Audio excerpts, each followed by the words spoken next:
Oh, Fred, that was, that's pretty good. Me and Jim started out a little concerned where this call was going to go. That sounded like that could result in one of those really weird happy birthdays, but that ended on a high note. What a crescendo. Was there like a background singer there? Was that like tu esposa, your wife or something?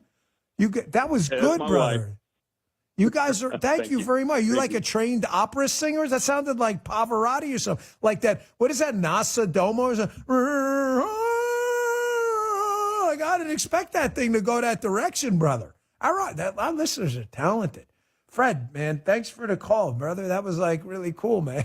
Right? Mike, good catch there. I was a little worried in the beginning. But Fred, it's how you end that matters. So thanks, brother. Love you, man. All right, let's go to Larry. Larry, I got about 50 seconds left. 5-0. What do you got for us, buddy?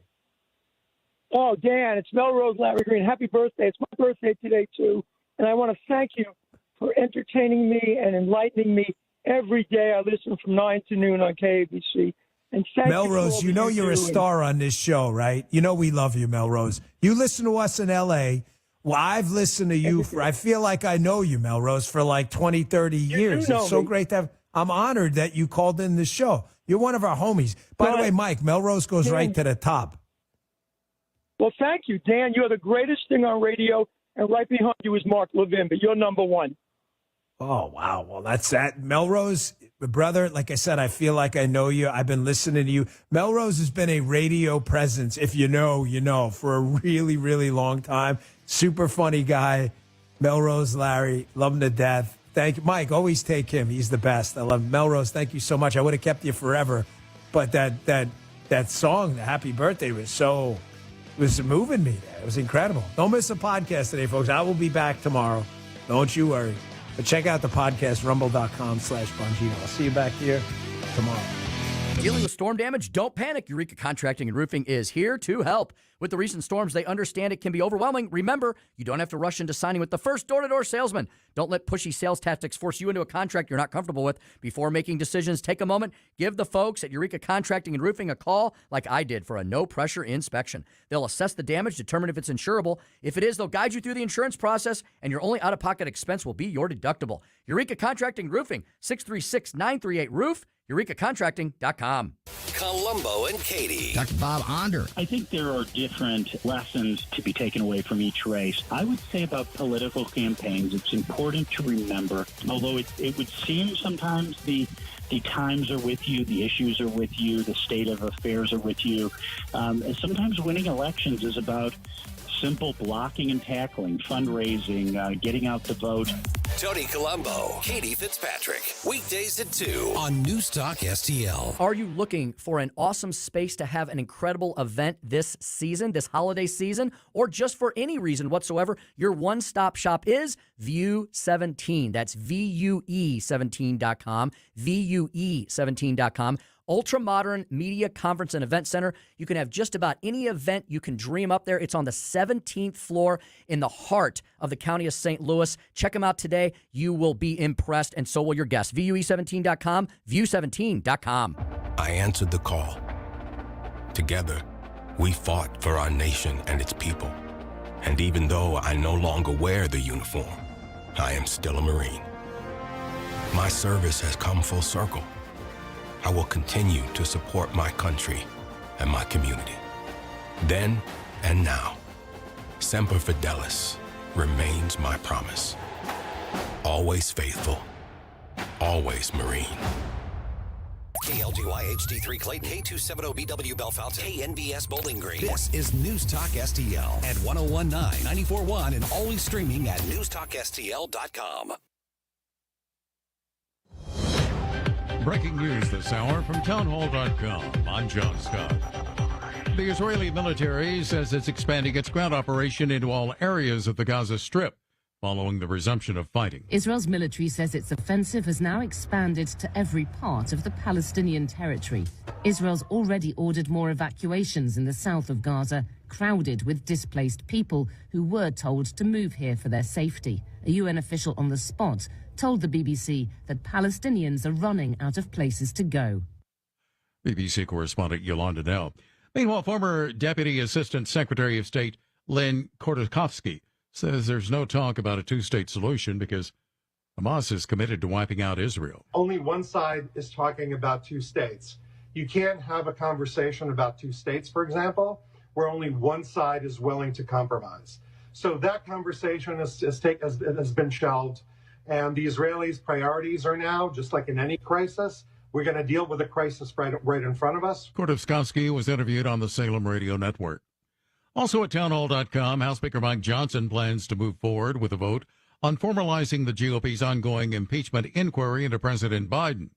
His White House lawyers argue that the investigation lacks constitutional legitimacy. House Speaker Mike Johnson and other Republican leaders made a case to rank-and-file lawmakers on Friday with a vote possible as soon as this week, or at least before Congress leaves for its Christmas break. On Saturday, the Speaker explained on Fox News that the vote is necessary because the White House has stonewalled investigators. Republicans so far have failed to deliver evidence backing up their harshest claims about the president. Edwin Mora, Washington. The Dow is down 66 points and the NASDAQ is losing 157. More at townhall.com. Are you a victim of the timeshare trap and think there's no way out? I'm Chuck McDowell, founder of Wesley Financial Group, the original timeshare cancellation expert. And I'm here to tell you that there is a way out. All you need to do is give my office a call. I will send you a timeshare exit information kit absolutely free, explaining how the timeshare industry works and your options for cancellation. Call Wesley now for your free info kit. 800-858-1199. That's 800-858-1199. Are you a business owner in need of financing? Then you need Swish Funding, the better way to get the funding you need. Our simple application process takes just minutes with funding as soon as one business day. At Swish Funding, we focus on your business cash flow, not your personal credit score. And we're ready to help with funding from $5,000 to $5 million. If you've been in business for 1 year and have monthly revenue of at least $25,000, you could get the affordable funding you need with no collateral at swishradio.com. That's SWISH. This hour of News Talk STL is brought to you by Stifel, serving investors for over 130 years. Contact your Stifel financial advisor at stifel.com. That's STIFEL.com. From the Michaels Flooring Outlet Weather Center. I'm First Alert 4 meteorologist Matt Chambers. Some rumbles of thunder overnight, but they have moved on. Scattered showers shutting down this morning with sunshine attempting a comeback in the midday and afternoon hours. Look for a high of 48. One more quick weather disturbance rolls through tonight before the forecast goes dry for the remainder of the work week. So a few spotty showers overnight, but we should be dry by Tuesday morning's commute. 37 for the low tonight. Partly sunny Tuesday, still chilly. A high once again at 48. That's your First Alert forecast. I'm meteorologist Matt Chambers. Where callers won't be canceled. It's just so ridiculous and so offensive. And we don't socially distance from differing opinions. I couldn't disagree with you more. I haven't always agreed with you. Free speech is alive and well in America right here. This country is worth fighting for. That's why we're canceling those season tickets. That's why we're canceling those subscriptions. I'm just so sick and tired of it. Disgust us. It's insanity, man. This is News Talk STL. When it's important to you, Great you're talking about this. It's on News Talk STL. I would give Joe Biden an F. People in this country, they want accountability. He does not think independently. He is not acting in this country's best interest. We are funding both sides of this war now. Something needs to be done about it. We're all in the same struggle of middle-class America. News, analysis, opinion. Joe Biden continues to insult half the country. 101.9 and 94.1. I think Biden and just about every American politician has blood on their hands. News Talk STL. This hour of Colombo and Katie brought to you by Gutter Pros. Water goes where we tell it. Call 314-656-7195 or visit them at gutterpros.com.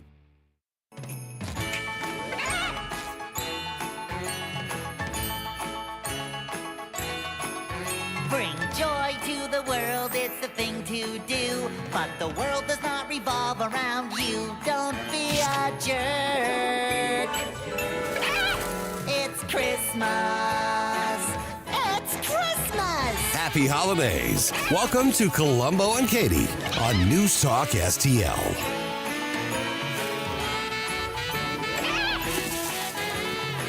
That's right. It's December, baby. Full-blown holiday season. And words to live by this month for everybody. Don't be a jerk. It's Christmas. Hi, Katie. Ain't that the truth? It has nothing to do with the time that I introduced you. It doesn't? Those two things are not connected Weird. in any way. That's weird. Welcome to a Monday afternoon, kicking off the first full week in the month of December. I'm not used to saying it. I'm not going to get used to saying it. This year has just been incredibly fast. Yes, it has and, been. yeah, the holidays are here. Did you have a good weekend? I had a wonderful weekend. I put up all of my Christmas decorations. We finished everything, too. We didn't do the outside lights. I don't think I'm I going to do didn't outside. either. I don't think I'm doing outside lights this year. Me either. Oh, my gosh. We must have had a brainwave together. I don't think I'm doing it. Just because it's just like I haven't figured too much. out. So this is our second Christmas in our new house, and it's a split level. I've never lived in a split level before. So there's like the top Yeah. is way up, the roof is way higher than what I'm used to. Yeah. And it's a whole different Vibe. job getting up there. And so last year I did just like the little roof above the door, and then like the columns, like the two, like down the sides of the door or whatever. And it just kind of looked half-assed because it was. And So I was what like, are you gonna what? Am I going to be do? the half-assed guy, or am I just going to not do? Yeah, Because that's the inside true. of our house looks great. Yeah. Same. But, yeah. So I'm not sure. I'm not sure. I have struggled with this for the longest time. I don't need a lot of commotion on the outside. I need a wreath, some garland, maybe lights if David gets to it. I ain't doing it. We're both mostly just making excuses for being lazy. I'm telling you, I don't need a lot going on out there. Which means lazy. I'm even trying to. Which I'm doing, but I am too. So I'm not, You know what? You're just calling it like you see it. I am. I ain't doing it. All right. But what about this? Mm-hmm. What do you think about the can lights, the things that shine on the house? No. I like those. You know what? I tried to make that work. I tried to make a case for that one year with Christine. She said, "No way, Jose." She was like, "Dude, do those ever look good?" Oh, I like It's always them. like 1/3 of the house has lights on it, and then like the I'm other, doing like it. it's like 1/3 of the house has like good bright lights on it. 1/3 has like the shadow remains of the outside of the spectrum, and then the other part has nothing.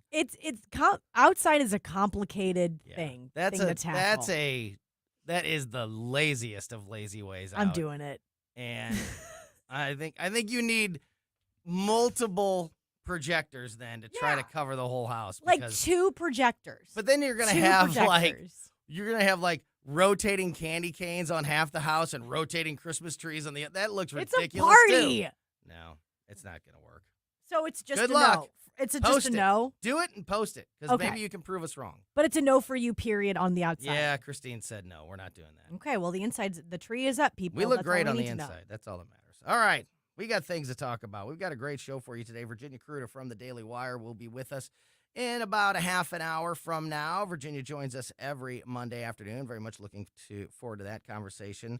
And looking back at some of the headlines of the weekend, some of the things that definitely got some reaction, some words that got reaction from various folks of the weekend, none bigger than Congresswoman Jayapal. Are you familiar with this? I did see this. She's being slammed, thank goodness, by fellow House Democrats for downplaying Hamas rape accusations. Oh, what a way to start the week. Credible accounts of rape and brutal sexual assault. I can't believe we have to even say this because it's been so well established and proven. Credible accounts of rape and brutal sexual assault have continued to surface in the wake of Hamas's surprise attack on Israel on October 7th, which saw roughly the number 1,200. Remember? What was I told it? you that Yeah. 1,400. Yeah, it was last week. 1,400 was the number for a month. Now Yeah. everybody's reporting 1,200. 100. Keep an eye on that number. I've said this before. There's something weird going on there, too. Anyway, on October 7th, we saw roughly 1,200 men and women and children killed in their homes and elsewhere. There are also concerns over whether sexual violence is still being carried out on the dozens of Israelis still held hostage by Hamas. Congresswoman Jayapal was on CNN's State of the Union over the weekend and was asked why she and other progressive women have been silent on the issue when the same group is historically among the most vocal about matters of sexual violence. And she said, quote, I mean, I don't know that it's true. That's what we're saying about the victims that have come forward after being kidnapped? I mean, quote, I mean, I don't know that it's true. I think we always talk about the impact of war on women in particular. I don't know that it's true. A United States Congresswoman. What do the hostages have to gain by lying Can you imagine about that being experience? one of those? I mean, what do the hostages have to gain by women lying that have about been that through experience? She went on to say, quote, it doesn't get, I almost said it gets worse. It doesn't get worse. It can't get worse. Yeah, than that. that's. But it does get, she does continue to just go down this ridiculous path. Quote, we have to remember that Israel is a democracy. That's why they are a strong ally of ours. And if they do not comply with international humanitarian law, they are bringing themselves to a place that makes it much more difficult strategically for them to be able to build the kinds of allies and keep public opinion with them. And frankly, morally, I think we cannot say that one war crime deserves another. That is not what the international humanitarian law says. She then literally downplayed the rape by saying, quote, I said it's horrific, and I think that rape is horrific. Sexual assault is horrific. I think that it happens in war situations. Terrorist organizations like Hamas have obviously used these tools. However, I think we have to be balanced about bringing in the outrage against Palestinians. 15,000 Palestinians have been killed in Israeli strikes, 3/4 of whom are women and children. Again, what does one have to do with the other? You can say, you can be against killing of anybody, and you should be against the killing of any civilians or innocent people in war. But why on earth do you have to bring up why on earth do you use Israelis' counterstrike to the terrorist attack in your answer about what do you think of all these rape allegations against terrorists? This is what not do a they have hard to do question. with each other? It's not a hard question. This is not a hard question. And to not have the first thing come out of your mouth be like, this is a horrible situation. These people are horrific. The women have suffered. For the first sentence out of your mouth to say, I don't actually know if that's true, if those accounts are true or not. Don't know if it's true. Again, I harpen back to last week when I mentioned, and I think it was to Justin Sparks or possibly Randy Tobler, there was a lot of people saying believe all women for a very long time. There was great things that happened during the Me Too movement. There were. Harvey Weinstein being the primary thing that was wonderful that happened for Me Too. There were some very good things that came out of it. Absolutely. But there were also experiences that it was believe all women. It was also taken too far by many people who were trying to benefit. Correct. From the situation. There were experiences that did not happen. Mm-hmm. That were that people like Jayapal and people probably that were Democrats that said, no matter what, believe all women. You got to do it. Believe all women. And now here we are unless they're an Israeli hostage. And now all of a sudden we're in a situation where it's don't really know if that instance is true. After Israeli hostages came forward after being held captive for 30 plus days, 40 plus days, sharing their experience for the very first time. Some of them having to be with rape, sexual molestation, harm, unimaginable harm done to them. But guess we can't believe that. We don't know if it's true. Except for Tara Reid, who I think has a very credible story about Joe Biden that has been completely swept dismissed under the rug. And believe all women except for Israeli hostages that were stolen from their homes. And so I go back to where are Where are the true feminists in this world? Well, that's why Where are they? That's why they asked Jayapal, Congresswoman Jayapal, this question specifically, because she's always been one of those women. She's always been one of those believe all women, progressive, feminist, liberal, who's, usually calling that type of behavior out. That's why they were asking her, like, why have you been so silent on what why have you been talking more about defending the terrorists and attacking Israel? Why has that been more of a focus than the violence and the sexual violence against the women that were taken hostage? Why it just didn't seem. That's why it's a very pertinent and good question to Congresswoman Jayapal specifically. And her answer was, I don't know that it really happened. It's also just a sickening thing to me that we have to talk about rape in a political way. That Israeli civilians, women, children, young teenagers, it's as gross as it gets. They don't matter because of a political agenda. Their experiences are completely dismissed because of politics, and that is disgusting to me. Yeah, using tragedy for political advancement, unfortunately, is par for the course these days on both sides of the aisle. But the Democrats have had it on display at the highest levels here recently. Where do we want to go next? I'll tell you what. We'll decide here in just a second. We've got a very famous Dem who made a huge campaign gaffe in a brand new campaign ad. That's a lot of fun. Maybe we'll lighten the mood and have a little bit of fun with that one. Yes. Also, there are fans of Army and Navy that are trying to go to the Army-Navy football game. Can't get into the hotel rooms because they've all been given to illegal migrants. Guess you ain't going. People that are trying to go to the games can't get into the hotels because the hotels are all booked. And the hotel owners are complaining about it. I'm sure they are. And now senators are starting to complain about it. So we'll get into all of that and more. Plus, we'll talk to Virginia Cruda from the Daily Wire as we go through a busy Monday afternoon here on Colombo and Katie on 101.9 and 94.1 News Talk STL. Oh, yeah!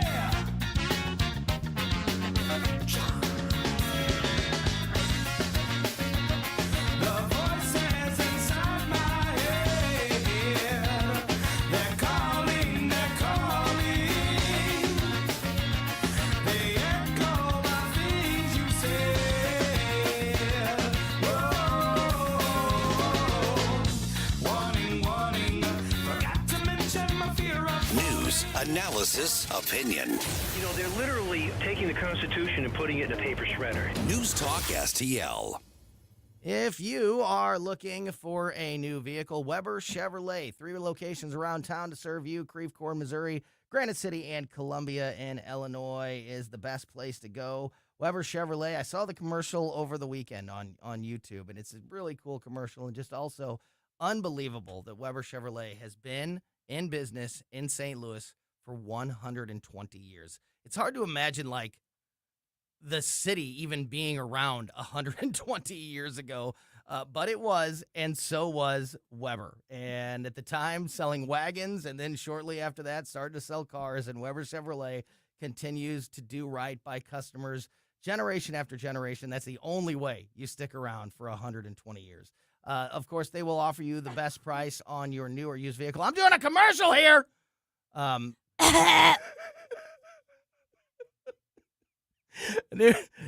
And of course, now you got me coughing. Good. And of course, they will offer you the best deal on your trade. But more than that, they will take care of you in that vehicle for the entire time that you own it.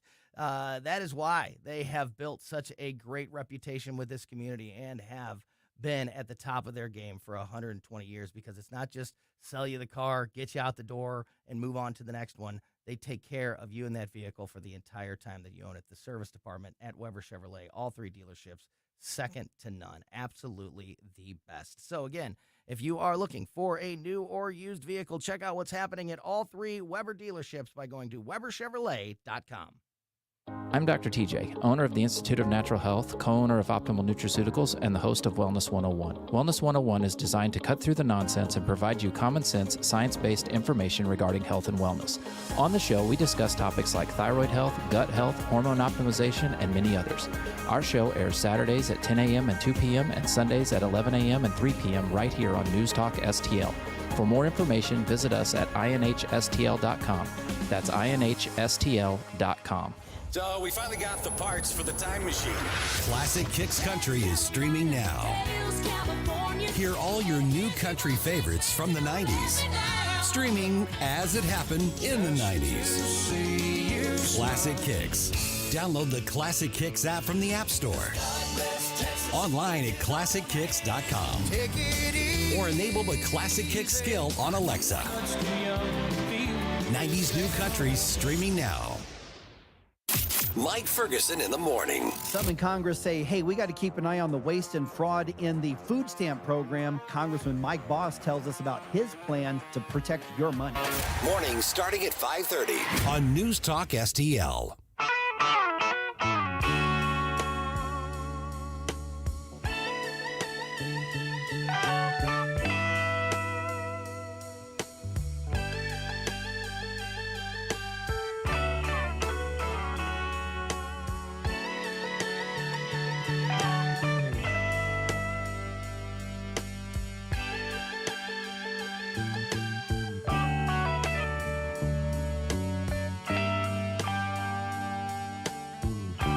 Welcome back to Colombo and Katie on 101.9 and 94.1 News Talk STL. United States Senator Joni Ernst. She's the one that, isn't Joni Ernst the one that Miss Heimlich. Rand Paul saved? Yeah, it's Heimlich maneuver time. Yeah, that story last week. That's still one of the, I'll never forget that story because it just is so different, stands out from anything you've ever heard. They were in the Senate lunchroom. In the cafeteria, which to me, again, is like a Disney show. Like, I can't even believe that exists. Like Monster High, like we're all in the cafeteria together. Like it's, look, here's all the senators together, and Republicans sit over there, and Democrats sit over there, and nobody likes Bernie Sanders. He has to sit in the corner by himself with his mittens. Yeah, and Mitt Romney's not even allowed in the room. He has to eat in the hallway.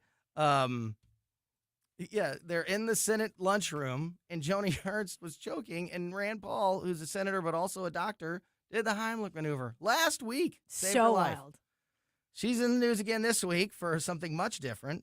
She is demanding action from President Biden regarding border security after military families who booked rooms in Foxborough, Massachusetts, which is the site of the 124th installment of the Army-Navy football game, received cancellation notices from hotels because those hotels are being used by the federal government to house migrants. So it's even worse than I originally thought. It's not even these families are trying to book the rooms and go to this game to see their sons play football or their daughters, who are, performing at the game, whatever it is. They had the rooms. And then they booked the rooms. And then they got taken away from them by the federal government to house illegal migrants as they get sent all over the country. That's loud. Well, that is loud. Is an airplane landing on the building? I don't know. Usually I don't stop when I hear something because I know that it doesn't usually get on the air, but I think that went on the air. Yeah, we're okay. But yeah, it sounds like somebody just landed a plane in the parking lot. Anyway, quote, it's clear these cancellations are due to your administration's decision to ship illegal immigrants across the country to sanctuary cities at taxpayers' expense, Ernst wrote in a letter to the president, quote, that went on to say, quote, now, due to your untenable border crisis, which has allowed nearly 8 million illegal migrants entry into the country, veterans and future service members and their families will be unable to attend the game this year. Wow. Massachusetts has a right to shelter law, which ensures migrants and homeless families have somewhere to live, which, this is a big problem. Homelessness is a big problem across the country. Yes. But when you are inflating this issue with your terrible border policies, and now you are using buildings and hotels and you're hurting businesses now on top of everything else and by the way, they're not doing any favors for these migrants. They're putting them in hotel rooms, but they're not doing anything else for them. They're not helping them live. They're not helping them find jobs. They're not helping with their future. They're just dealing with the issue in the moment. Yeah, the temporary that issue they created. So I also think another part to this is what role and what power does the federal government have over a private business? Because a hotel, I would technically be a private business. I think the Hilton, whatever you say. I think it's a combination of, because this is a great question. I think it's a combination of the federal policy, but also local laws. As I mentioned, Massachusetts has a right to shelter law. So it doesn't matter. So the federal government can come in and say, since you have this right to shelter law, we're going to implement, even though when that law was passed, they were talking about local homeless people. Yeah. I am positive of that. Mm-hmm. They were talking about people that live in Massachusetts that are homeless, that they are trying to help. Yeah. That's what that law was passed for. But the Noble cause. But the federal, yeah, sure. I don't know the details of it. I don't know if it's a good law or a bad law. Right. But yeah, noble cause for sure. But the federal government then comes into places like this that have these laws on the books, and they say, oh, you have this, so we're going to apply that law to these whatever, however many are coming into whatever city, hundreds of thousands or whatever it is, migrants into the area, and since you have this law, we're going to apply it to these folks, and therefore you have to put them up in office buildings, gymnasiums. This is the hotels, perfect storm of and it's self-created. This is the perfect storm of people to stand up and say, look, we are losing business by the 100,000s. I mean, right? These are rooms booked up that now they are no longer available. By military families in this instance, military families that are trying to support their Who knows how many kids. other hotels have experienced the exact same thing? Money talks. Many. Money talks. When money is involved, it's a harsh reality we live in. So do politics. But this is an instance where I hope that the management, or I hope the owners of these hotels, buildings, gymnasiums, wherever they have to go, stand up. And I'm glad that Joni Ernst is getting involved in this as well. They have to stand up and say, what is the legality of something like this? And do we change our laws because now this is an instance we were not prepared for? Yeah. She went on to say, quote, "It's flatly unacceptable for our veterans and military families to be displaced because of your administration's failure to secure our southern border. Military families who have scrimped and saved to be able to afford a trip to the Army-Navy game should not have to compete with illegal immigrants for hotel room space." Mark Mansbach, I'll say, is the owner of a New Jersey-based hotel called Hisdale Travel. Oh, no, it's a company called Hisdale Travel. He has been servicing military members and their families for over 20 years with hotel accommodations and more as a travel agency, especially when it comes to the Army-Navy game. And he said that just customers of his, that 60 different customers of his and his company, Hillsdale Travel, have lost their hotel room. They had their hotel room reservations canceled. My gosh. By the My hotels goodness. because of the federal government's policy.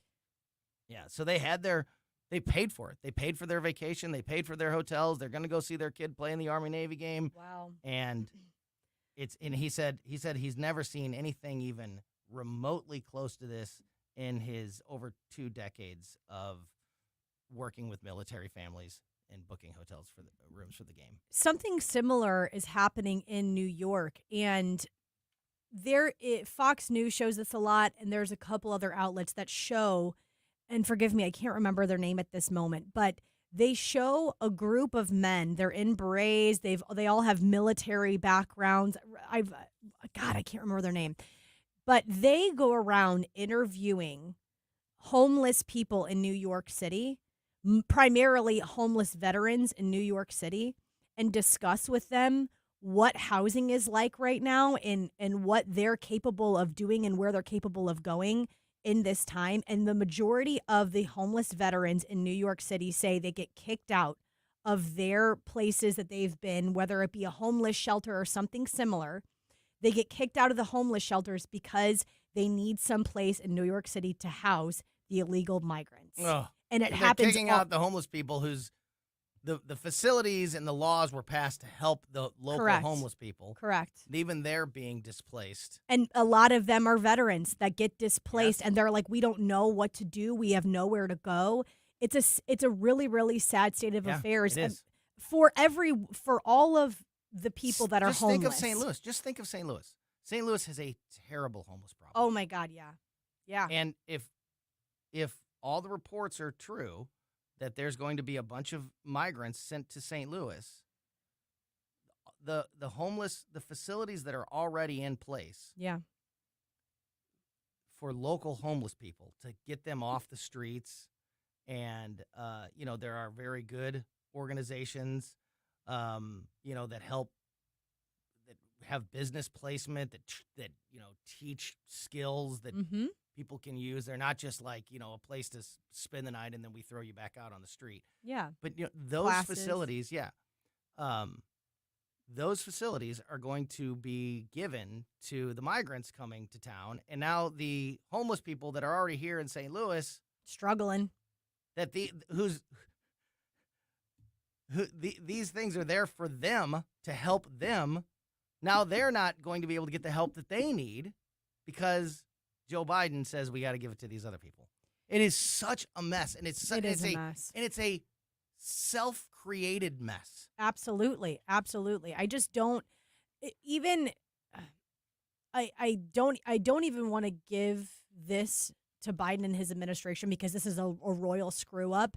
But I would venture to say they were not even prepared for what actually went down prepared. whenever they said open borders. They were not ready for this. There hasn't been an administration prepared for the border.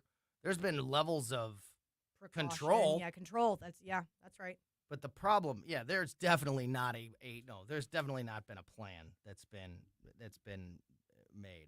So this is an interesting story because it specifically impacts the military and the Army Navy game, but this story can be applied to so many cities, hotels, just across the country, and it's definitely heading our way in the city of St. Louis. That was the whole vote in St. Charles County last week. That whole controversy that's far from resolved was about this exact situation. All right, here's a fun one. Famous Democrat makes huge gaffe in campaign ad. U.S. Congresswoman and Houston mayoral candidate, Representative Sheila Jackson Lee, encouraged her supporters to get out and vote for the runoff election. Jackson Lee, who currently serves in Congress, is looking to defeat Democrat State Senator John Whitmer in the race to replace outgoing Mayor Sylvester Turner in Houston. The race has a runoff between the two, and it is scheduled for this Saturday, December 9th. That's the runoff. That's Election Day in Houston, Texas, for their new mayor. This Saturday, December 9th.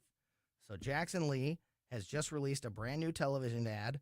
Her super PAC spent millions of dollars to get this out there. It's all over the televisions, all over the radios in Houston, telling her supporters to get out to the polls, make their voices heard, and vote on December 7th.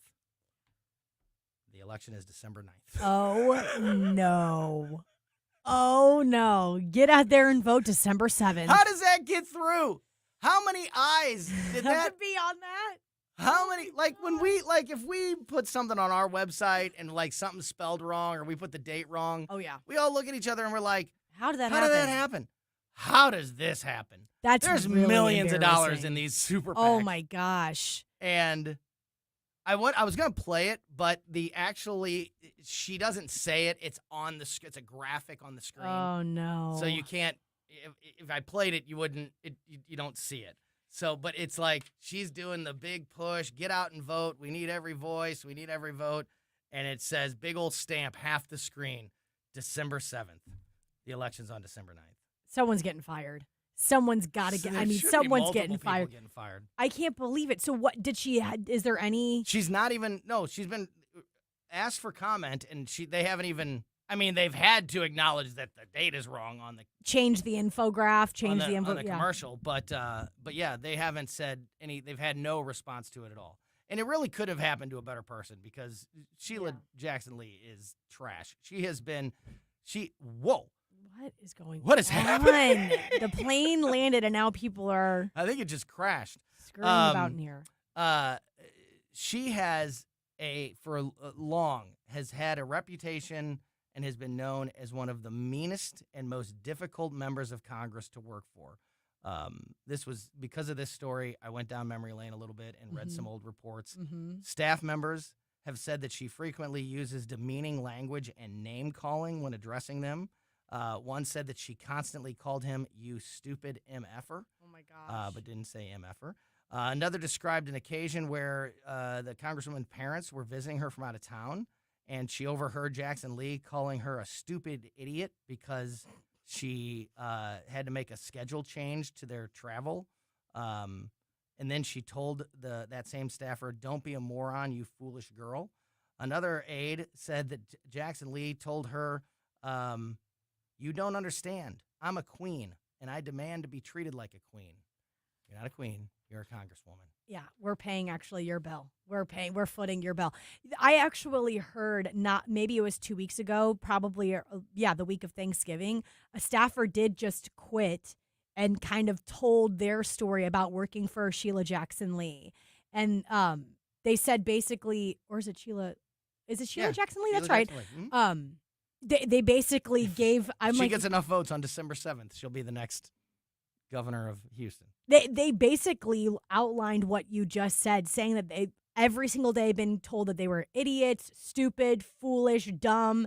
I don't understand how you could keep working, I guess, for someone like that for an extended period of time. That's got to be a short game. That's got to be get in, get the reps you need, and get out. Yeah, I think it's all about, if you're working for a United States Congresswoman, that's really good for your resume. Yeah. So you probably put up with a whole bunch of crap. But my God, for how long? And here's the thing, and people like Sheila Jackson Lee know it. They know that they need that job and they need that resume builder and they need all that, so they abuse these people. It's sad. Yeah, it is sad.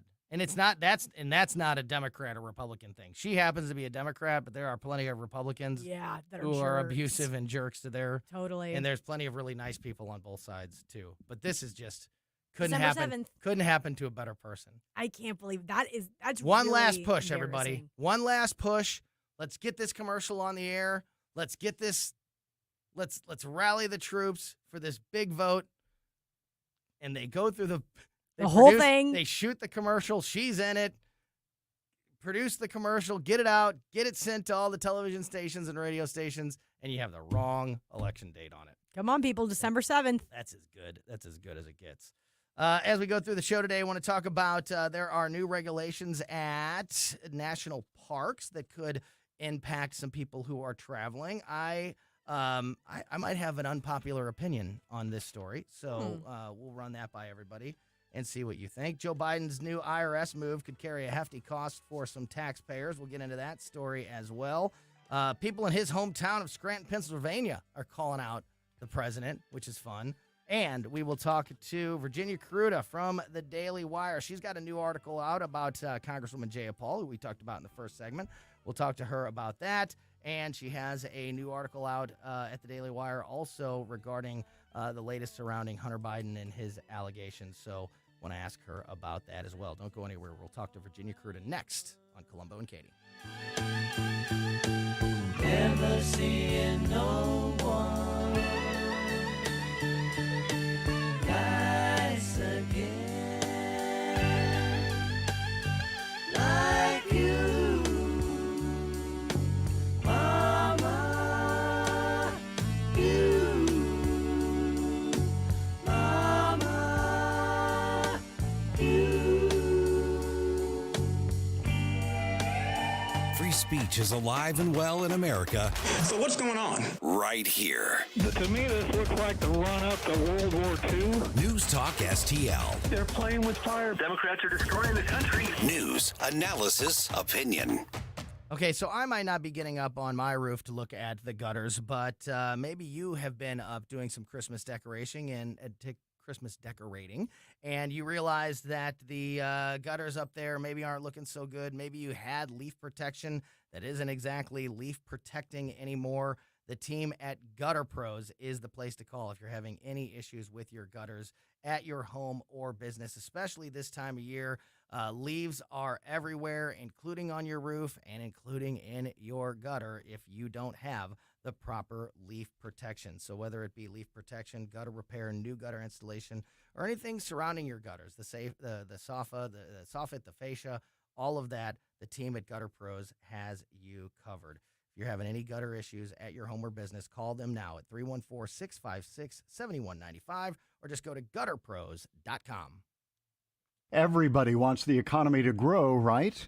But how do you feel about officials in effect giving your tax money to developers for their private projects?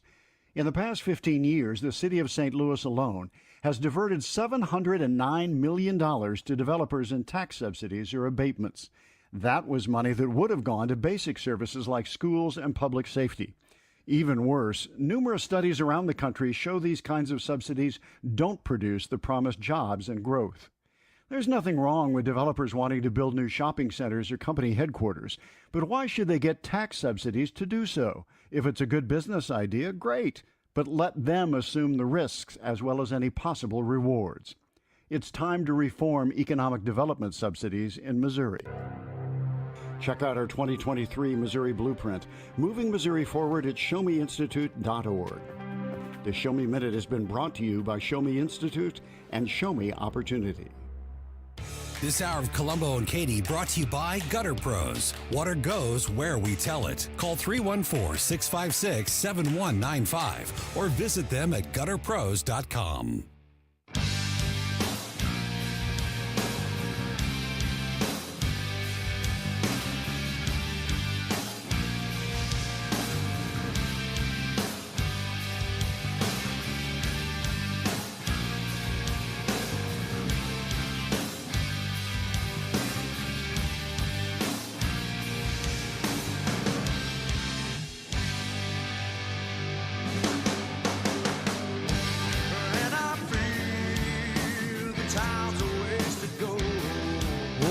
Welcome back to Colombo and Katie on 101.9 and 94.1 News Talk STL. Want to remind folks that there is a presidential debate this week, this Wednesday, 7 p.m., the 4th Republican presidential debate, and we will be covering it. So make sure you tune in to us here at News Talk STL, your home for everything surrounding the 2024 election season, all the important local and national news. We will have it all covered, including this debate, which again is this Wednesday night starting at 7 p.m., the 4th Republican presidential primary debate.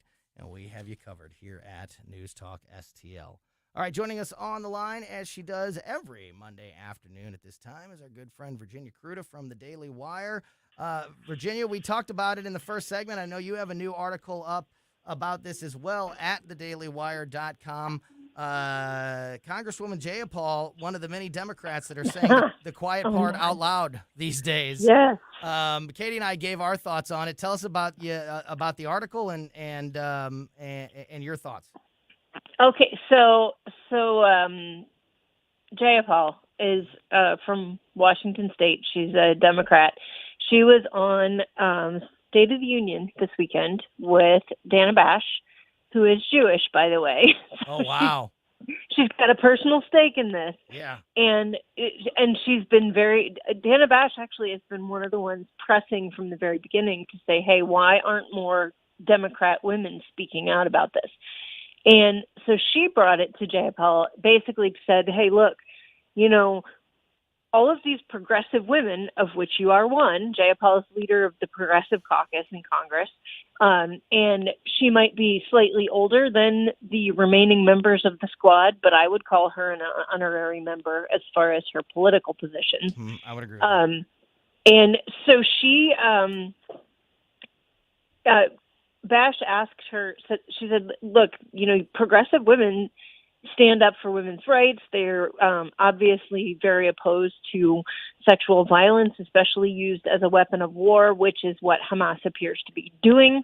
And she says, but what I'm noticing is silence, particularly from progressive women, when it comes to what happened to the Israeli women on October 7th.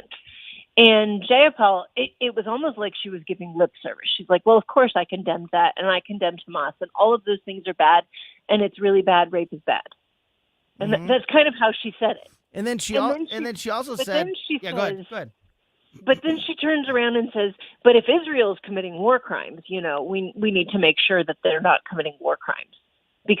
And then she uses the Hamas-controlled Gaza Health Ministry death toll to suggest that Israel is committing war crimes, which not so much. And what does that have to do with the question about condemning sexual assault? What Dana Bash said. That's what Dana Bash said. She said, look, I'm asking you about what Hamas did to Israeli women, and you're talking about what Israel is doing. I don't understand why we changed the subject. Can we talk about this? And Jayapal says again, rape is bad, okay? And just kind of does the lip service thing, like, of course rape is bad, and of course I condemn that, and then goes back to talking about Israel. And Dana Bash is like, okay, but Israeli soldiers are not raping Palestinian civilians. Right, exactly. And she's just kind of like, oh, well, I don't want to talk about, I don't want to play, who's the most oppressed here. Well, yes, you do. Yes, you do. That's what you started doing. You started out by saying, well, you're justifying the actions taken by Hamas against Israeli women by saying that Israel is retaliating in a way that you don't like. She also said, to kind of cover it up, like, yeah, I do. She did say rape is bad and all of that. But she also used the sentence, and I watched the interview, so I know it's true, that she also said, I don't know that it's all true. So she even tries to downplay the reports that, like, I think it's interesting that she says, I don't know that it's all true, when we actually have some pretty good documentation on this. Yeah. And from multiple sources. Right. And she's quoting things that we know are not true, which are the civilian death toll coming out of the Gaza Health Ministry. We know that they're lying. I mean, if you're taking them seriously, you might as well ask China how many people died of COVID. Yeah. Like, no, they are not telling you the truth. This is not. And you want to talk about this? We have one up at the Daily Wire. I didn't write it, but it's up I'm there not now. Reading it. About oh my gosh, stop it! You need to. Well, you might know. This one's tough. They're talking about the eyewitness accounts of a man who was at the massacre. He was at the concert where nearly 300 people were killed, and he said he remembers a woman whose face was like an angel, and she was being gang raped by Hamas terrorists, 8 to 10 of them at once, and she was screaming, "What you're doing is going to kill me. Just kill me." So we have these reports. The last one shot her in the head. Oh my God! And then he talked about witnessing another woman who was beheaded with a shovel because she objected to having her clothes stripped off. Okay, I think that these reports are they are plentiful and they are credible. Yes. So let's move on to the bigger picture, knowing that these atrocities are happening. Yes. And they continue to happen, and the threat of them continues to be there as long as this conflict is in full swing. And yet over here, and in many places, the growing momentum seems to be on the side of the anti-Israeli crowd, the anti-Semitic crowd, quite frankly. Right. And I wonder, my question to you, Virginia, is does that pressure ever get to Joe Biden to such a level that he's already kind of flirted with the idea of putting conditions on supplies to Israel? Do you think that the pushback from his own party gets so intense that it actually affects the way that the United States supports Israel? I hope not. And there are a few people who have been pleasant surprises, as I'm sure you've. I don't know if you've been paying attention to John Kirby. He has been very, very adamant in pushing back when reporters are saying, "Hey, what about the civilian casualties?" And he's like, "No, that's Hamas's fault.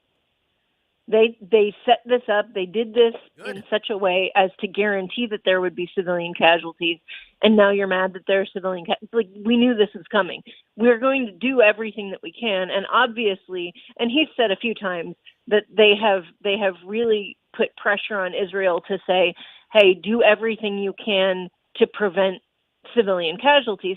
But I think that's almost, again, it's lip service because they know, one, Israel's already doing that, and two, they don't have to say it.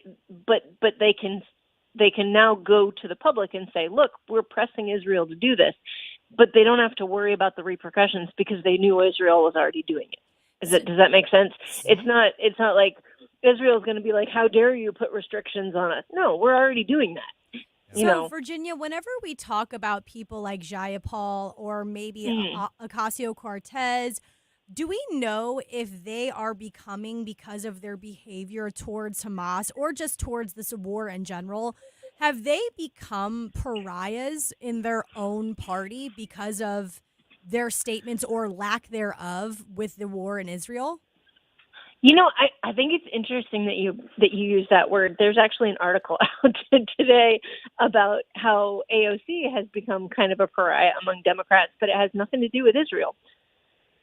It was actually because she apparently butted heads with Pelosi when she first was seated. Gotcha. And Pelosi did not take kindly to it. And since people like Pelosi and Pelosi had power at the time, more people sided with her than with AOC. They kind of viewed her as an upstart who, just demanded respect because she managed to win in a place where, as Pelosi said at the time, a glass of water with a D next to it could have won. Yeah. And so it's very funny that would be, but I think to a degree, yes, they are losing popularity in a kind of a wide sense. Like AOC's popularity nationwide is not good, but AOC's popularity in her own district is a different question. They're not losing credibility or popularity to the point that they will lose their seats in heavily Democratic areas unless somebody primaries them. The other surprise I was going to mention is John Fetterman. Oh my gosh! Yeah, did you he see has this been coming? No, he's been outspoken. He's calling out. There was an anti-Semitic pro-Hamas protest in Philadelphia, and he's calling out his own constituents, saying, "No, this is pathetic and rank anti-Semitism." Those are the words he used. Mm-hmm. I'm like, all right, who had "I'm going to agree with John Fetterman" on their bingo card when they got up this morning? No. Listen, Virginia, I want to ask you about one other thing, but to tie a perfect bow around this, you can also add Christine Pelosi to that list of Democrats that have called out Jayapal and the others. Her response to this, and Christine Pelosi is the daughter of Nancy Pelosi. She put on Twitter, quote, "Do not minimize, excuse, balance, or both sides sexual assault. That is victim blaming, and we have spent decades trying to undo the laws, the courts, and the hearts and minds of the people." That is when you got Christine Pelosi calling you out. Yeah. Only got a few minutes left here. We're talking to Virginia Kruta from the Daily Wire, but I wanted to switch gears on another recent article of yours where Sammy the Bull Gravano, the famous mafia member, said that the mafia looks like choir boys next to the Biden crime family. Can you can you tease that story? Tell us about it in 2 minutes. 2 minutes or less. Well, he wasn't talking. He was talking about the Biden crime family, but he wasn't talking. So he said he called the allegations against Hunter Biden mind blowing, and as you saw today, there were direct payments from an entity controlled by Hunter Biden that was getting payments, according to the Bank Examiner, for services that didn't exist. right? So they're getting payments. So this entity controlled by Hunter Biden is getting money from China for services that didn't happen, or for services they couldn't find, which is code for this is bribery. That same entity, James Comer released this morning, made direct payments to Joe Biden, and nobody knows what for. And when you have when you have one of the most legendary mafia members, mobsters of all time, well, and he was saying that, "Whoa, you guys are really pushing here." That the mafia always had a rule like, hey, you know what? You do what you do to get ahead, and you're going to run your business, and you're going to make your money, and you're going to grease some wheels along the way. But the general public is to be left untouched. Yeah, like you're not supposed to harm the public. And he's like, we were choir boys next to the corruption that's going on in this government. Because that's what he was talking about. Even corrupt Italians have hearts. Even the most corrupt of my people have hearts. Well, that might not be true, actually. Yeah, Virginia I was going to say, you're talking to me and Katie. Which, not fooling the anybody. Irish mob, not so much. That's true. Virginia, thanks as always for your time this afternoon, and we look forward to talking to you again soon, my friend. Have a great rest of your day. You too. Great stuff there from Virginia Kruta. You can read those articles and more all at thedailywire.com. Just search Virginia Kruta, The Daily Wire, and all of that stuff will come up. We are going to talk to Missouri State Senator Nick Schroer in just a few moments. Very much looking forward to that conversation as we are now, I think, less than a month away. I think the session starts on the 3rd of January, and today's the 4th of December. My gosh. Less than a month away from the beginning of the new legislative session in Jeff City. So we'll talk to Senator Schroer about his priorities going in to what is going to be a very busy legislative session here in the state of Missouri.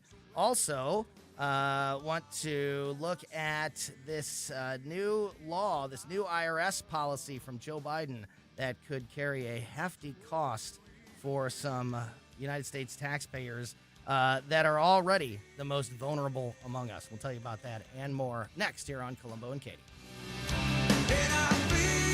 Hi, it's Mark McCloskey, and I'm proud to represent my friend Mike Lindell and My Pillow here for the Christmas season. You know, my buddy Mike Lindell is always looking for ways to solve everyday problems. His My Towels solved a problem that we've all had with towels. You go into the stores, and they feel lotiony and soft. When you get them home, they won't dry you. That's why he made My Towels. They actually work. They're soft and they absorb. And now My Pillow is excited to announce 2 brand new lines of My Towels. What makes them the best towels ever is they're now made with 100% long staple Sherpa cotton. This is a comb ring spun cotton that makes My Towels even softer and more absorbent than ever. And now you get a 6-piece set for an amazing introductory sales price as low as $29.98. So go to mypillow.com, use promo code ONFIRE, or call 800-645-1392. You get Mike's designer premium line for just $20 more. Either way, you save 50% on all My Towels. They actually work. What a concept. Just go to mypillow.com and use promo code ONFIRE. This offer won't last, so please order now.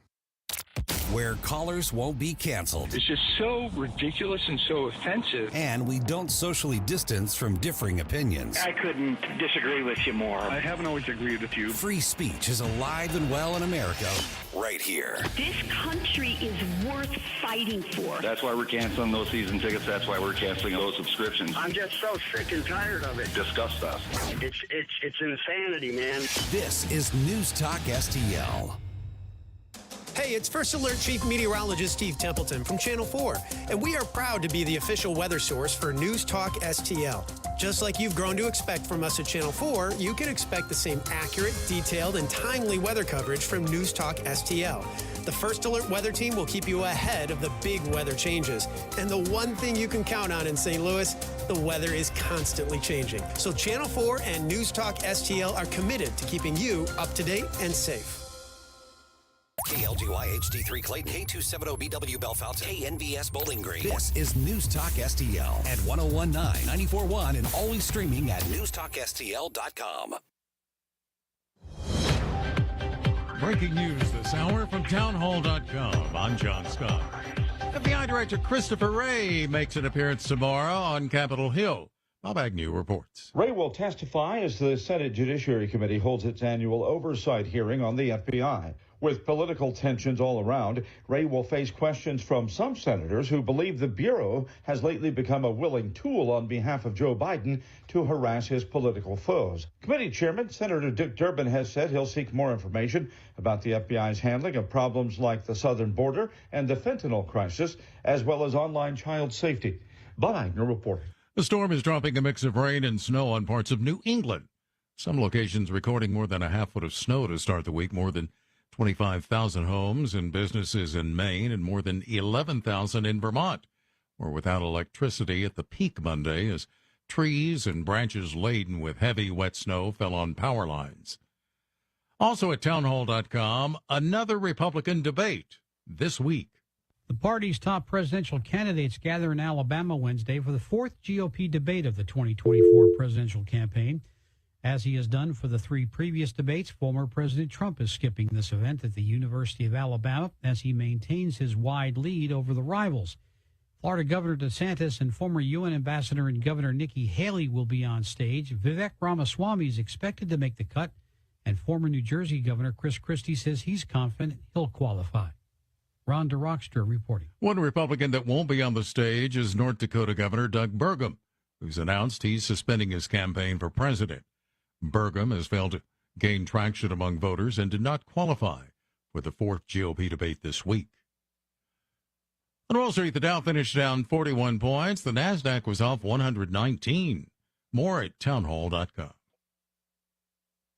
Relief Factor, pain relief that's natural, pain relief that works, and pain relief that attacks the source of the pain. That's the experience of tens of thousands of Americans who are taking Relief Factor right now. See their incredible video endorsements at relieffactor.com and then order your 3-week quick starter pack for just $19.95. That's less than $1 a day. Find out if it can work for you like it works for me by ordering your 3-week quick starter pack today. Relieffactor.com, relieffactor.com. Be the next success story. Stop overpaying for wireless. There is a better way. Pure Talk saves the average family about $1,000 a year on the most dependable 5G network in the U.S. You can get unlimited talk, text, and plenty of high-speed data for just $30 a month. If you're ready to cut your wireless bill in half, dial pound 250 and say keyword spend less, and you'll save an additional 50% off your first month. Again, dial pound 250 and say spend less, and make the switch to Pure Talk today. From the Michaels Flooring Outlet Weather Center. I'm First Alert 4 Chief Meteorologist Steve Templeton. We've got a chance for a little light rain tonight, but it's going to come late tonight. Most won't be bothered by it. Talking around midnight to maybe 3 a.m., a quick little light shower possible. Otherwise, a cool low of 37 degrees and another cool day. Mostly cloudy Tuesday and 48. We will be dry for the morning drive and dry the rest of the day. Just a little breezy and cool. Wednesday, mostly sunny and nice to have more sunshine, but a high of 48 degrees. Very near normal, cool day.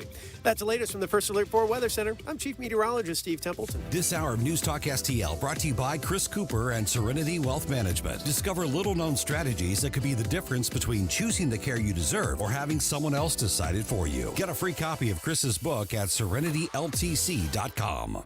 Fox News commentary. The United Nations wants you to cut back on your meat consumption to fight climate change. Before we just wave a certain finger back at them, let me tell you more. With so many mesothelioma lawyers, how do you choose the right firm for you and your family? I'm John Morgan of Morgan & Morgan, and here's my advice to you. Do your research. Results matter. Reputation matters. Last year alone, our team recovered over $1 billion for our clients. If you've been diagnosed with mesothelioma, call us now as the time to file a claim may be limited. Call 800-602-2200. That's 800-602-2200. Call now.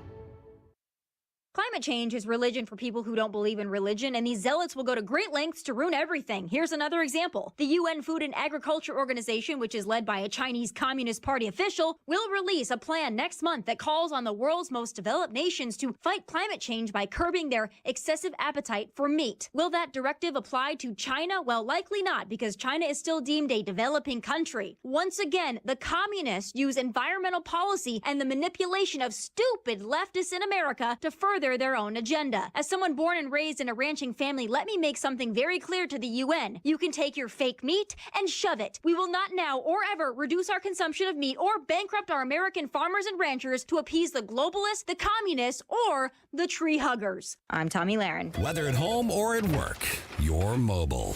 So when you're mobile, stay mobile. Keep St. Louis's home for conservative talk with you wherever you go. Download the News Talk STL app in the App Store or at newstalkstl.com.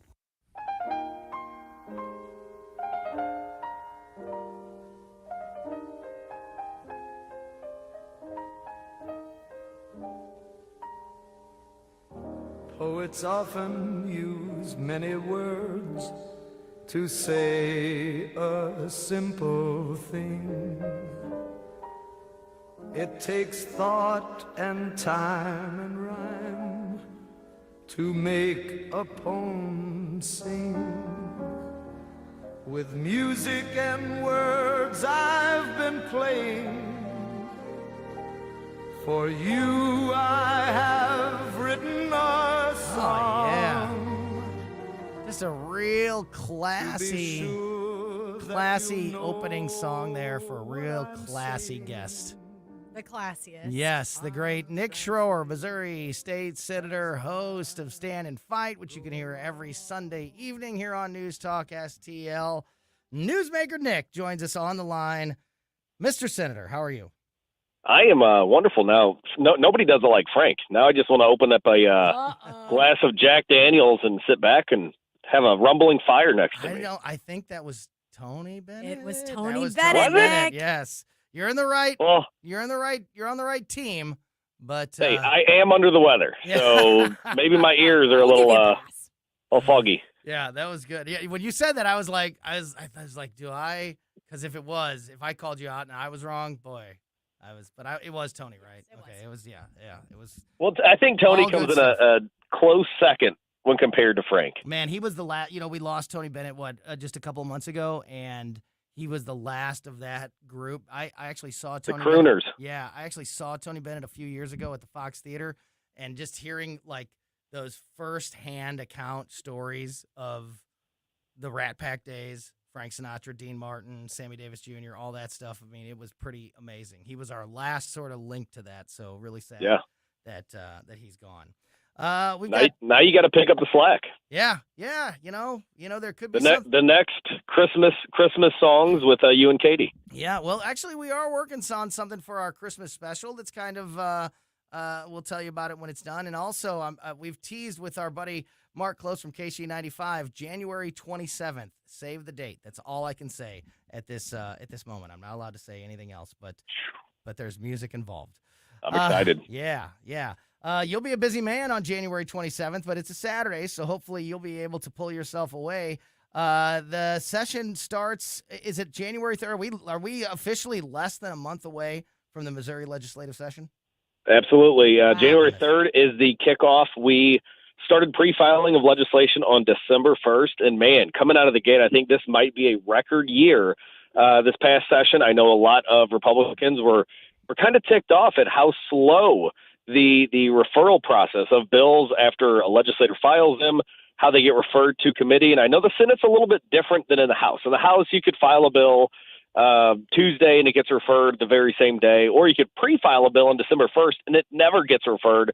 Whereas in the Senate, basically it's first come, first serve. You get referred based upon the number in which you were able to pre-file it. So last year, little known fact here, and I don't know if this will be trivia in 20 years, in the 2023 regular session, there was only one bill that made it to the governor's desk, signed into law, that was not pre-filed, and that was my legislation. Wow. That's something to be said. And it's something to be said for pre-filing. I guess the importance of pre-filing, if only one bill that wasn't pre-filed actually made it into law. We talked a little bit about this exact thing with a House member, your friend and ours, Justin Sparks, on the show last week. I'm going to ask you the same question. Because he said the same thing, hot and heavy, lots to get to. How do you prioritize your bills, the ones that you're pre-filing, the ones that you're working on? There's so many important issues that need to be addressed. So how do you personally prioritize what is first, what is second, what do I need to pre-file and what do I need to work on later? Well, at least for me, and I know other legislators are a little bit different, and I just spent last week down in Arizona at the ALEC convention with other legislators, and Justin Sparks was one of my good buddies that was there with me. So we did discuss some things like crime, healthcare reform, initiative petition reform. But for me, at least, you kind of got to look at what is going to move this state in the right direction, what is going to impact our citizens, the people that I work for here in the 2nd District in St. Charles County, and what is more likely to get across the finish line, whether I work hard at it or if there's just a massive consensus. Some of the bills that I'm filing for the first time ever, those might get pushed back to the last few bills that I'll pre-file. But coming out of the gate, we're dealing with crime in the city of St. Louis, and if you look at other states who were able to get crime under control, they were able to bring back tourism, bring back public safety, bring back job growth. Those are some of the hurdles that legislators can remove, because we don't create jobs, but we make an environment to where job creators can actually come in and do what they do best. So dealing with the crime in the city of St. Louis and who is controlling the police force, that is going to be the very first bill that I pre-filed. Election integrity is going to be another one, initiative petition reform. But yeah, I think that the legislation that we dealt with last year dealing with who's controlling the city of St. Louis has gotten more important now that we're seeing that the same group that is managing or mismanaging the city of St. Louis police force is the same type of individuals that forgot to collect $500,000 in marijuana sales taxes. Yes. It's the same group that is working with the mayor's office, who one of her employees just got busted for selling fentanyl. So, I mean, you look at the circus that is the alderman and the mayor's office in the city of St. Louis, and it's no wonder that we're number 1, number 2, number 3, you name it, any given year in the past 5 years for the most violent cities in America, and the population is decreasing, tourism is decreasing. It's just a shame, because this should be the shining gem for Missouri. So you mentioned the frustration that came out of last year's session, and that it comes out of almost every session, every time in the weeks following every legislative session. It seems like we're complaining about the things that didn't get done. Do you have any optimism, and can you make me any more optimistic about the chances of this being a more productive session than what we've seen in the past? Well, while I will say I'm not an optimistic person when it comes to politics. I think when you look at this Republican supermajority, we squandered it. We've elected a lot of Republicans that don't hold those party platforms to heart. They get up there and start aligning with special interests or lobbyists. But this is a little bit of a different year, because we have 5 senators currently in the Republican Party, 5 senators that are running for higher office. So some of these senators that have come under fire as not being as conservative as we would like them to be, or as their constituents would like them to be, they're now running in a primary. So I think being the most conservative as they've ever been is going to be what we're going to see this year. So that's where some of my optimism is. We've got these people that are going to try to out-conservative one another. Will we see tax reform? I'm a little bit pessimistic when it comes to that, because of the federal funds that are going away, the federal funds that were dumped in after COVID that we've been relying upon, that have given us the biggest bloated budget that we've ever seen in the state of Missouri history. A lot of those federal funds are going away. So now we're going to have to tighten our belt straps and start looking at cuts these next couple of years. So I think with the current administration that we have, I don't think they're going to be looking into signing any bills that are cutting taxes, even though I'm going to push for some, like getting rid of personal property tax, getting rid of real estate tax, getting rid of the income tax. And it's not just getting rid of, it's finding other revenue sources like video lottery terminals that are in every gas station in St. Louis and St. Charles County, the sports betting issue that people are doing currently, but the state's not benefiting from it, and even the marijuana sales. We've got all of these revenue streams that we could, instead of sending to new sources, we could replace these archaic taxes. But yeah, I think the only optimism that I see is that you've got a lot of Republicans running against each other. And even in the House, you've got several members that are running against each other to make it into the Senate. So I think you're going to see the most conservative versions of them, and some of those individuals are in leadership. So, Nick, I'm looking at KMOV Channel 4's news network right now, and their website shows a story saying St. Louis apartment residents are saying thieves repeatedly targeting their specific neighborhood, their specific apartment complex. Now, we're hearing stories like this from all of our local stations, KSDK, Fox 2. Everybody has a story about how people are breaking in to their cars, to their apartments. Crime is running rampant. Is there any chance of you guys looking at what's going on in Kansas City and St. Louis to evaluate what we need to be doing for these repeat offenders, these repeat criminals, and how we can handle them moving forward? Absolutely. And that's one of the issues that we dealt with last year when it came to Kim Gardner and this catch and release program that she had. Kansas City's got a very similar problem. It wasn't as bad as Kim Gardner, but when you look at these Soros-funded prosecutors that are allowing these criminals to just, come into the system and just go right back out on the streets. Well, it defeats the morale of the police that have to live in these surrounding areas that are going to see these criminals that they just put away, and now they're back out, in the same grocery stores and the pickup lines of their elementary school. So, yeah, I think when you look at those issues, you can solve a lot with the prosecutor's office. And in the city of St. Louis, we have with Gabe Gore. However, there's some major issues because the mayor shut down the workhouse out there. So where are you going to put these criminals while we're prosecuting the laundry list of hundreds and hundreds of backlogged cases that Kim Gardner did not prosecute? So I think getting some help from the Attorney General's office in both of those jurisdictions. But when you look at the city of St. Louis in particular, the mayor's office, and she'll deny this, but the numbers are right in her budget, which are 100% publicly available. She's defunded patrol. The very first people that you see when you come into the city of St. Louis, the police force that is supposed to deter crime, she's defunded millions out of their coffers. So that's why you have certain jurisdictions in these police districts where you have maybe one, maybe two on a good day police that are on the street. So there's no deterrent effect. And hopefully we can change this by changing who's managing the police force there. Talking to Missouri State Senator Nick Schroer. And speaking of local headlines, Nick, your constituents, the area that you serve, is St. Charles County. And St. Charles County was in the news big time last week with this council vote that was trying to stop the federal policy of sending migrants, illegal immigrants, to our area. Of course, because of politics, there's always something weird, right? I mean, due to a knee surgery, there was only 6 votes instead of the 7, so it ends up being a tie. So the kind of nothing happens except the controversy continues to rage on. What are your thoughts on what happened in the St. Charles County Council vote last week, and with that issue going forward and how it's going to be resolved?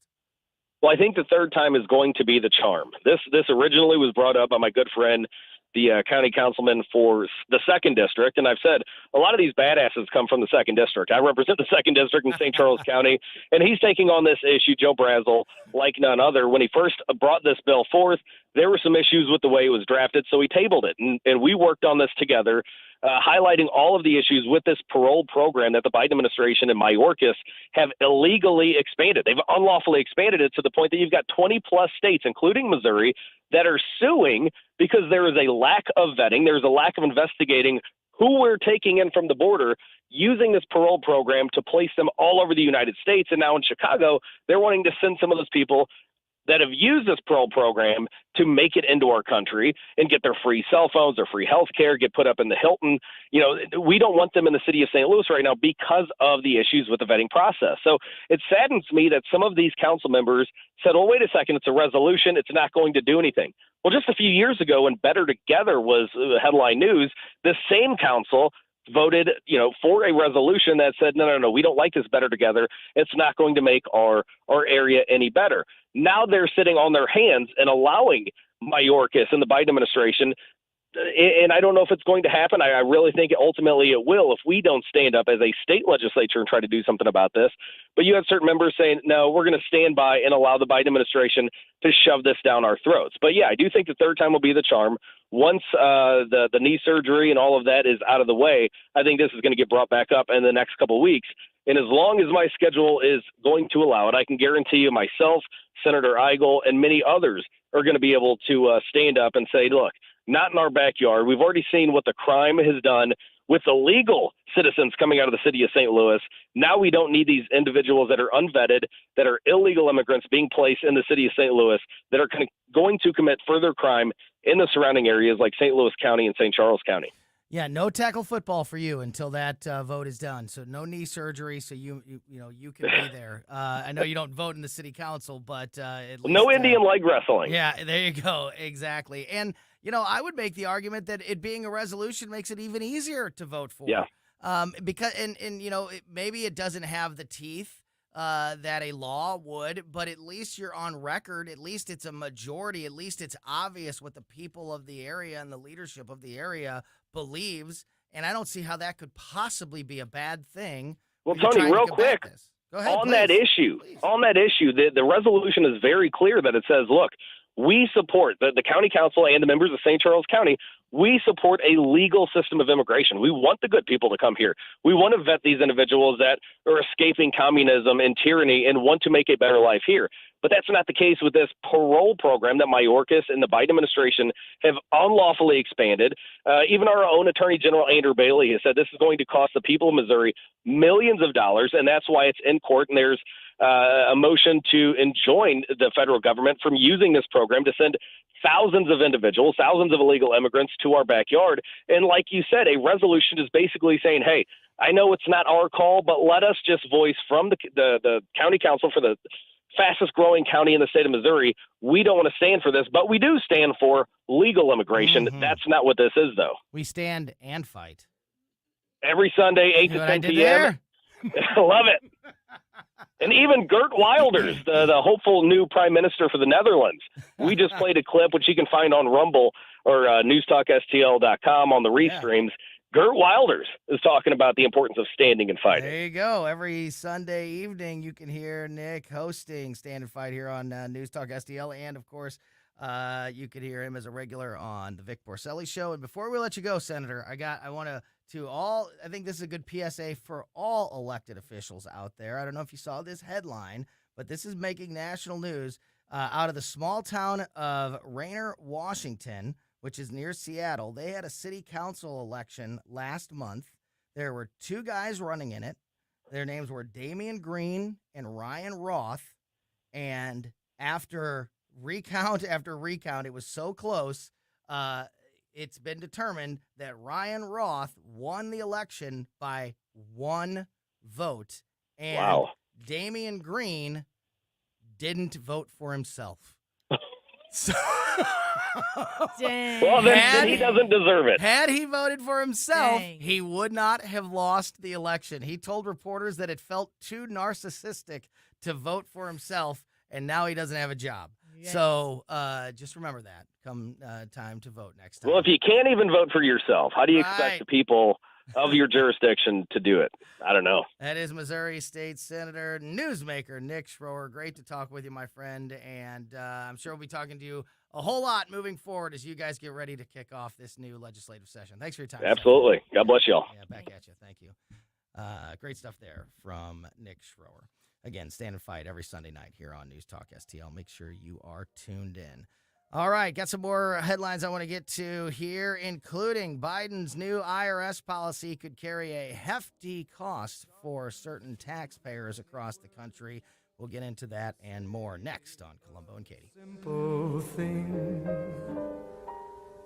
It takes thought and time and rhyme to make a poem sing. With music and words I've been playing. For you I have written a song. To be sure. This is 101.9 and 94.1. I have to tell you, if this is how they're going to behave, I'm rethinking my position. News Talk STL. So we have another project coming at the Colombo household where we need the fine services of A+ Plumbing and Drain. Jeremiah, the owner of A+ Plumbing and Drain, you've heard him on the show before. He has been our plumber for years, and it is so amazing to have watched this company grow from literally word of mouth, starting with Jeremiah doing work, producing for his customers and becoming so in demand that he needed to hire folks and start a company. And they are, I mean, that story says it all. They are the best. They're a local family-owned business. They can take care of all your plumbing needs, but they specialize in new construction and home renovation. There's a lot of that happening, so keep that in mind. If you have any of these big projects, A-Plus Plumbing and Drain is there to help you with those big projects, and then, of course, all the way down to simple home needs like replacing a sink faucet. A-Plus Plumbing and Drain does it all. Check out their work and contact them through their Facebook page. Just go to A-Plus Plumbing and Drain on Facebook. Vincent's Jewelers carries a full selection of lab-grown diamonds and jewelry containing lab-grown diamonds. Lab-grown diamonds are a great alternative to natural mined diamonds. They have the same physical, chemical characteristics of a traditional diamond, beauty, durability you want, but at a 70 to 90% discount. See them in person at Vincent's and at vincentsjewelers.com. vincentsjewelers.com. This is Larry Connor's commentary on News Talk STL. The Hamas attack on Israel and Israel's response is a living nightmare. Now, two published stories are adding to that nightmare. The Times of Israel has a conversation between the Israeli Prime Minister and U.S. Secretary of State Blinken. And the Israeli Defense Minister says, our society is united behind the goal of dismantling Hamas, even if it takes months. Blinken's response, I don't think you have the credit for that. He didn't explain what he meant by it.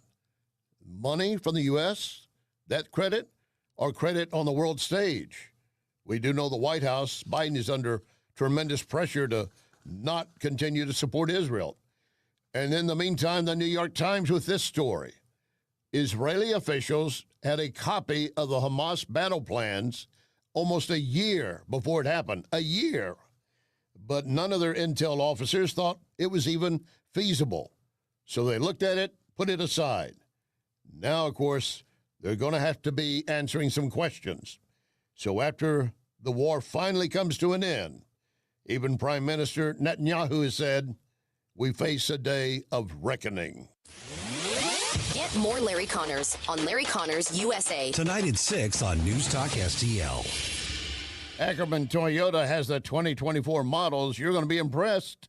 Check them out in person at Ackerman Toyota, Hampton and Interstate 44. In fact, you've got to see the 2024 Toyota Sequoia. Very impressive. This is the time to buy and get top dollar for your vehicle. Looking for pre-owned? Ackerman Toyota can also help you. Ackerman Toyota at Hampton and 44. AckermanToyota.com. Ackerman Toyota for life. News Talk STL is proud to have Doug Voss as part of our lineup every week. Doug has been a staple on St. Louis radio for many years as one of the leading financial experts in the area.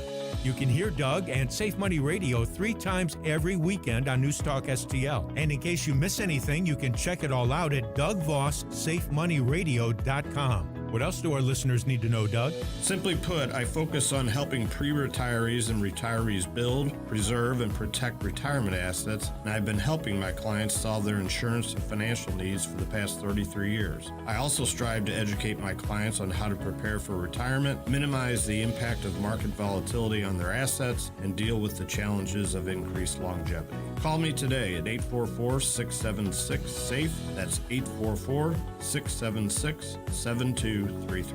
Doug Voss is a registered representative. Securities offered through DHL Securities, LLLP, member FINRA and SIPC. Lit Cigar wins Best Smoking Lounge and Best Smoke Shop in the Riverfront Times Best of St. Louis listing for 2023. That is 2 years back-to-back. Lit Cigar Lounge and its new space in the district just off Highway 40 in Chesterfield.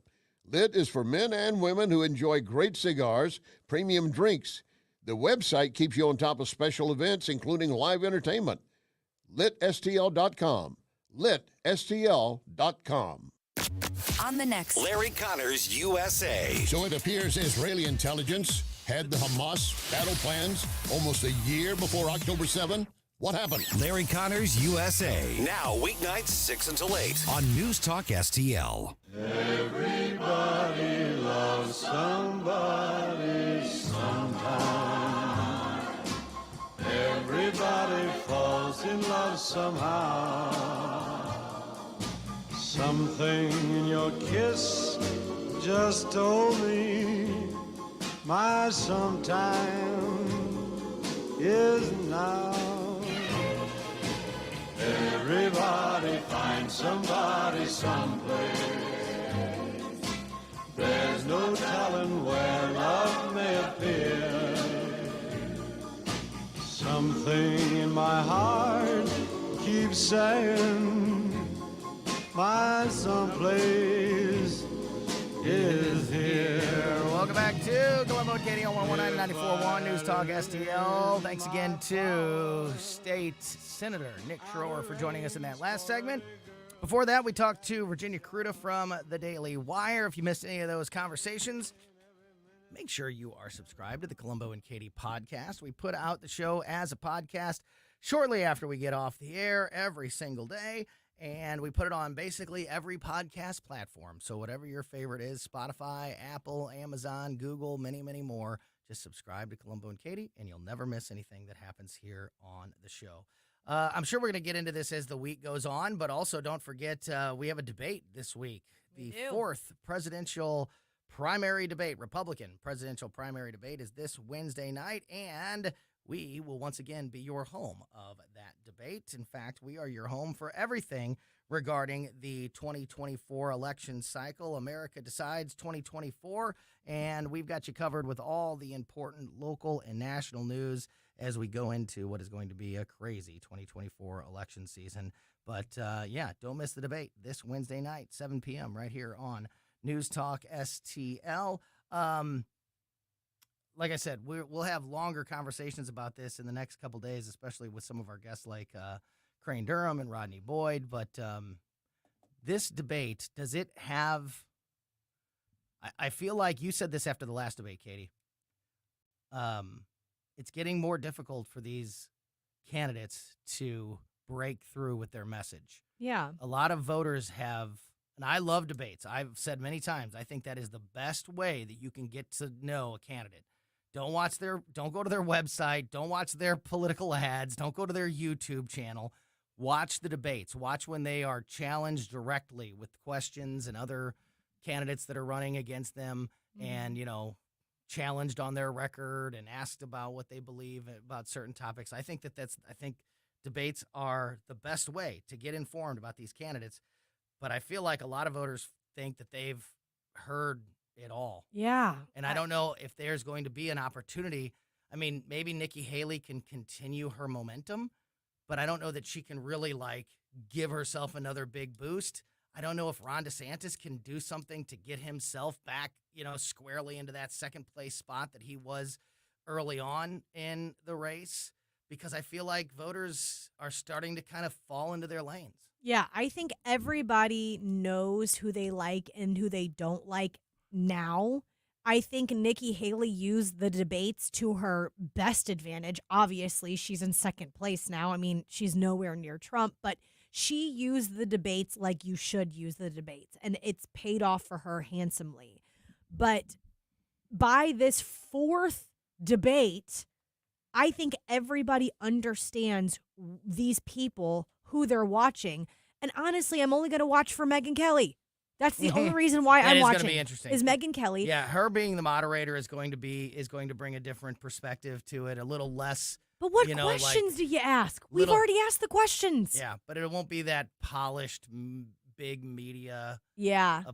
Presentation. Totally. Yeah, it's not going to be. I mean, I'm still here for the Elon Musk moderated. Me too. Debate. That's the one I want to see. Isn't it sad that I'm telling you and all of our listeners that the reason why I'm going to be watching is for Megyn Kelly, who's not debating? Hey, you know what? If you're watching for any reason, that's good for those candidates. I think the next big question is going to be, as the last remaining candidates drop out, where do those supporters go? Yeah. As Chris Christie drops out, where do his supporters go? They don't go to Trump. He hates Trump. But I don't see how you can... I don't think any. Yeah, I don't see how you can support a lot of the things Chris Christie is saying, and then go to Nikki Haley or Ron DeSantis either. I don't know where they go. Where do the Tim Scott voters go? Because he's still showing up in a lot of polls. So I think that means that they're undecided on where they're going to end up. Mm-hmm. And then obviously, if Nikki Haley or Ron, if we get to the point where one of them does drop out, That's a chunk. does It's a big that chunk. chunk? Mm-hmm. Do any of those go to Trump and increase his lead, or do they all go to the other secondary candidate? Where do they go? I think that's going to be the next big story. The Biden IRS policy is his new policy, new move, could carry a hefty cost for some taxpayers. The Internal Revenue Service, is raising the stakes for those who underpay their taxes by ratcheting up the interest penalty that will be assessed in next spring's tax filing. Earlier this fall, the IRS increased the interest penalty on estimated tax underpayments to 8%. It was 3%, so nearly tripling the penalty there. The IRS is required by law to recompute the interest rate penalty every quarter, and for taxpayers other than corporations, the assessed rate is the federal short-term rate plus 3 percentage points. Now, the changes won't affect many taxpayers who are W-2 employees and have tax payments automatically withheld from every paycheck, but the self-employed and independent contractors and the people in the gig economy, many of our friends, will be the ones at most risk of being hit with the underpayment penalty if they fail to pay the amount the IRS believes that they owe. So these people who are a lot of times self-reporting, they don't know that the rules are changing. They're filing the paperwork like they always have, and they could pay a massive penalty for that. And local musicians and people in, working in theaters or stand-up comedians, this is not the group that has a lot of. No, this is not stability. This is a different type of. This is a different type of job. They have a lot of income just sitting around in the bank, And I think that for Joe Biden, who always says they're the most transparent administration in history, and that he's for the little guy putting in the hustle to make it on their own. For him to be the one that puts in place a policy which specifically and pretty much solely, it doesn't really even impact anybody else. It pretty much only targets those groups that we just talked about: self-employed people, independent contractors, and gig workers. It's BS that he says that he's for the little guy and for the hard worker when they're the ones that are going to. Corporations, the billionaires aren't going to suffer from this. No, from this new policy. No, the CEO the of corporations Uber aren't going to suffer from this new policy. That's what it's only the self-employed and the gig workers. So is this, do you think, put into place because of how popular it's become to be a DoorDash driver, Uber Eats driver? That's a great question. I mean, that's what the first thing that I think about. That's a great question. People Again, dropped their 9 to 5s. Those are the people you want to go after.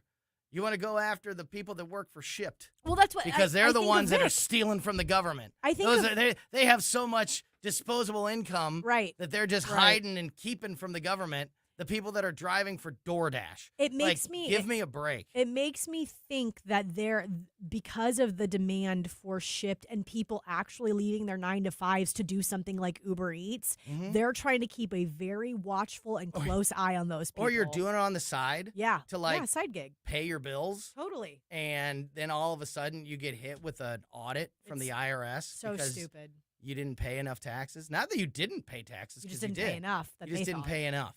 Because they changed the rules. Ridiculous. It's sick. Yeah. But I think it's just trying to control that wild, wild west of it. Yeah. Yep.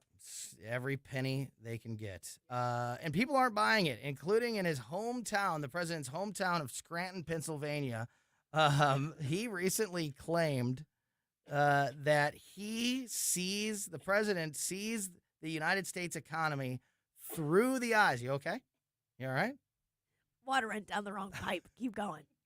Shane, how much do you know about this board? Have you figured it out? Because you may have to take over right now. The president recently put out a tweet saying that he sees the economy. She's gone. If you're watching on the camera, Katie just went down. I'm trying to She just went to the floor. Get it I'm out. trying to get just one get good it. cough out. Do it. Let's just do it, and then we'll go ahead. Just get it out. Now it's a tickle in my throat. It's a whole thing. Okay, keep going. I'll talk it out. Go. I don't even know where I was talking about. Where I was talking about? Where? Where I was. Oh, I was in Scranton, Pennsylvania. So, again, the president put out a tweet this week that says he sees the U.S. economy through the eyes of the people in Scranton, Pennsylvania, and Claymont, Delaware, the two places that he grew up. Residents of Scranton have responded. One said, quote, politicians in general are a bunch of liars, but Joe Biden is the worst president we've ever had. Another Scranton resident said, quote, this economy sucks. Oh. I mean, everything. We're just laying it out there. I mean, aren't we? everything's going up except paychecks.